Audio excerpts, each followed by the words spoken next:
இனிமே கண்ணை மூடிட்டு கடலை எண்ணெய் வாங்கலாம். ஏன்னா மந்த்ரா கடலை எண்ணெய் இதயத்தின் தயாரிப்பு. வறுக்க பொரிக்க ஏன் எல்லா சமையலுக்கும் மந்த்ரா தான். மந்த்ரா கடலை எண்ணெய், அபார ருசி, ஆரோக்கியமான உடல் நலம். திமுக தலைவர் ஸ்டாலினை சந்தித்து அந்த கட்சியுடனான கூட்டணியை உறுதி செய்தார் தேமுதிக பொதுச் செயலாளர் பிரேமலதா. இதனால் அதிமுக பாரதிய ஜனதாவுக்கு ஏற்பட்ட அதிர்ச்சியை விட காங்கிரசுக்கு ஏற்பட்ட அதிர்ச்சிதான் தீவிரமானது என்கின்றனர். திமுக கூட்டணியில் ஆட்சியில் பங்கு வேண்டும், அதிக தொகுதிகள் வேண்டுமென்று காங்கிரஸ் அடம் பிடிக்கிறது. ஆட்சியில் பங்கு இல்லை என்பதை ஸ்டாலின் திட்டவட்டமாக அறிவித்துவிட்டார். ஆனாலும் காங்கிரஸ் முரண்டு பிடிக்கிறது. அதே நேரம் தொகுதி பங்கீட்டில் காங்கிரசுக்கு 25 தொகுதிகளுக்கு மேல் கொடுக்க திமுக விரும்பவில்லை. எனவேதான் தேமுதிகவை கூட்டணியில் சேர்த்து காங்கிரஸ் கட்சிக்கு செக் வைத்து விட்டது திமுக மேலிடம்.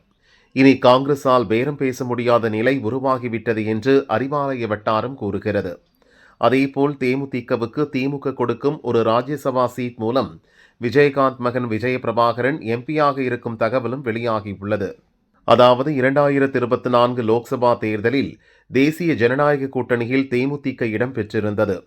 விருதுநகர் தொகுதியில் தேமுதிக இளைஞரணி செயலாளர் விஜய பிரபாகரன் போட்டியிட்டார். அவரை எதிர்த்து காங்கிரஸ் சார்பில் மாணிக்கம் தாகூர் போட்டியிட்டார்.